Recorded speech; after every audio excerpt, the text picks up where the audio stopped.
నేను అనుకున్నది ఏంటంటే సార్, విగ్రహాన్ని బయటకు తీసి అమ్ముకోవడం మాత్రమే వాళ్ళ మోటివ్ అయి ఉంటుందని అనుకుంటున్నాను. అవును సార్, అది ఎంతో విలువైనది కదా. చాలామంది అలాంటి విగ్రహానికి ఎక్కువ ధరించి కొనుక్కుంటారు. అందుకోసమే వాళ్ళు ఇలా చేశారేమో. లేదు సతీష్ గారు, వాళ్ళు ఖచ్చితంగా అందుకోసం చేయలేదు. వాళ్ళు వేరే ఇంకేదో ఉద్దేశంతో ఆ విగ్రహాన్ని బయటికి తీయాలనుకుంటున్నారు. మా వంశస్థులకి ఆ విగ్రహానికి సంబంధం ఉంది కాబట్టి కావాలని వాళ్ళు శ్రీవల్లిని టార్గెట్ చేశారు. దీని వెనకాల మొత్తానికి ఏదో ఉంది, అదేంటో తెలుసుకోండి. మీ వంశస్థులకు సంబంధించిన విషయం అయినప్పుడు శ్రీవల్లిని ఎందుకు టార్గెట్ చేస్తారు సార్? తనకి మీ కుటుంబానికి ఏం సంబంధం లేదు కదా సార్? ఉంది సతీష్ గారు. ఎందుకంటే శ్రీవల్లి నా కూతురు.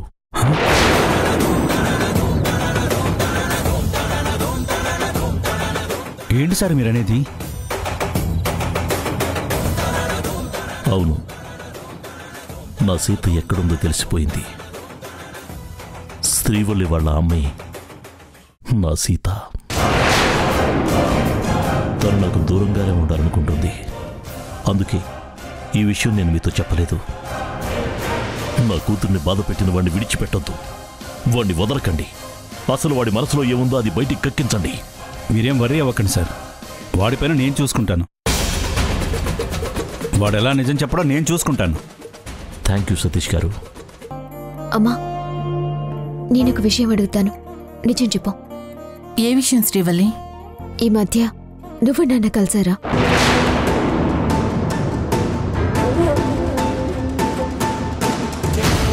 నిజం చెప్పమ్మా, నాన్న నువ్వు కలిసావా? శ్రీవల్లి, మీ నాన్న గురించి అడిగి నన్ను బాధ పెట్టద్దని నీకు ఎన్నిసార్లు చెప్పాలి? రామ్మా.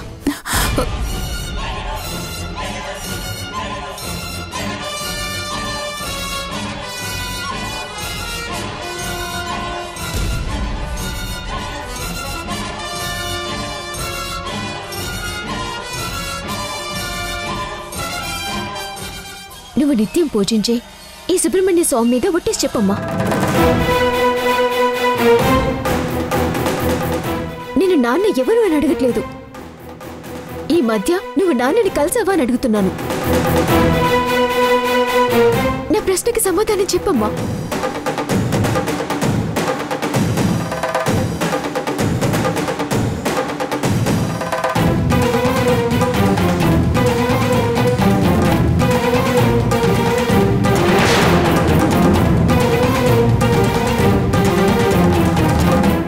నాన్నకి సంబంధించిన ఏ ప్రశ్న నువ్వు నన్ను అడగద్దు.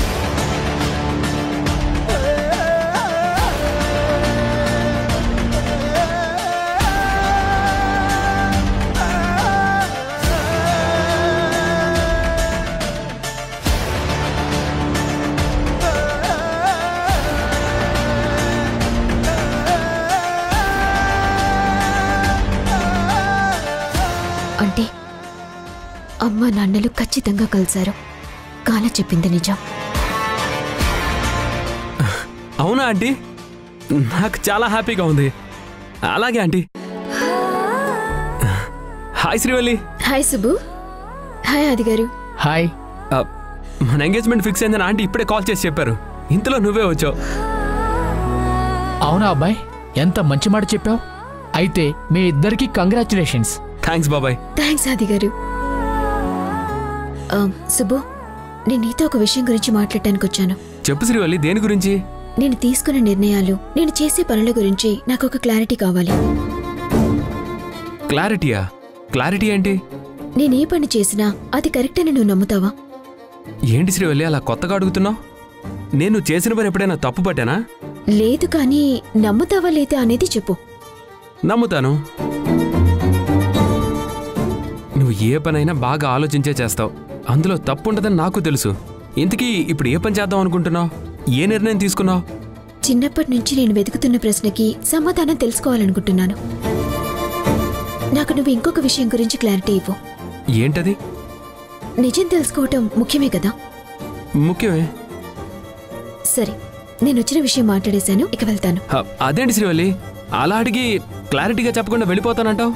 నేను ఇప్పుడు చెప్పకపోయినా తర్వాత నీకే తెలుస్తుందిలే సుబ్బు.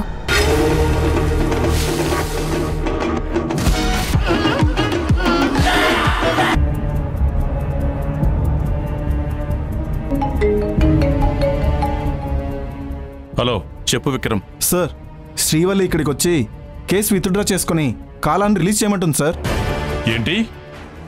శ్రీవల్లి కాలాన్ని రిలీజ్ చేయమంటుందా? అవును సార్. విక్రమ్, నేను కోదండరావయ్యను మాట్లాడుతున్నాను.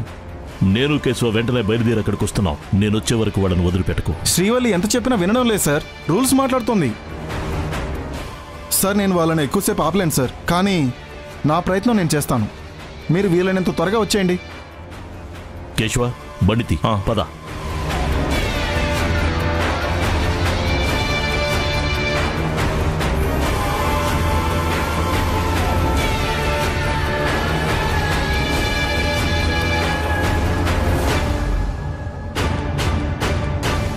ఏంటి సార్, ఇంకెంతసేపు వెయిట్ చేయాలి? చూడండి, మాకు కూడా కొన్ని రూల్స్ అండ్ రెగ్యులేషన్స్ ఉంటాయి. మేము కూడా ఫైల్ క్షుణ్ణంగా పరిశీలించి సంతకాలు తీసుకున్న తర్వాతే రిలీజ్ చేస్తాం. రేపు ఏదైనా తేడా వస్తే పై అధికారులకి నేను సమాధానం చెప్పుకోవాల్సి వస్తుంది. కొంచెం ఓపిక పట్టండి. This is too much sir. మీరు కావాలని లేట్ చేస్తున్నారనిపిస్తోంది. మీరు ఇప్పుడు వెంటనే వాళ్ళని రిలీజ్ చేయకపోతే నేను మీ పైన డిసిప్లినరీ కేసు పెడతాను. ఆ తర్వాత మీ ఇష్టం.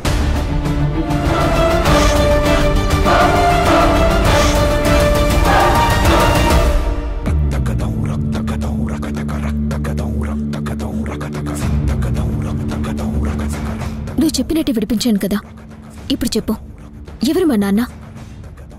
మనం ఇంకా పోలీస్ స్టేషన్ దగ్గరే ఉన్నాం శ్రీవల్లి. నువ్వు చాలా తెలివైన దానివని నాకు తెలుసు. నేనిప్పుడు చెప్పేస్తే మళ్ళీ నన్ను లోపలికి పంపించమని గ్యారెంటీ ఏంటి? ముందు ఇక్కడి నుండి త్వరగా బయటపడదాం, తర్వాత తప్పకుండా చెప్తాను. వీడు చాలా ప్రమాదకారి, అందుకే వాడు జాగ్రత్తలో వాడున్నాడు. వీడు చెప్తున్నది నిజమో అబద్ధమో ఎలాగైనా తెలుసుకోవాలి. అలాగే నా సేఫ్టీ కోసం నేనున్న లైవ్ లొకేషన్ సుబ్బుకి షేర్ చేయటం బెటర్.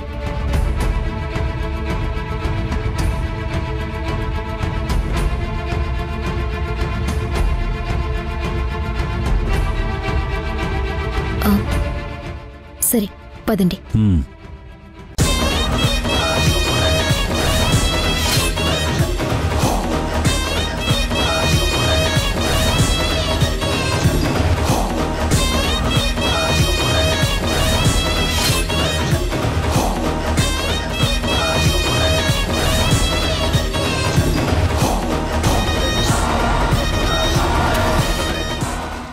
కంగారు పడకు, నీ ఫోన్ నీకు జాగ్రత్తగా ఇస్తాను.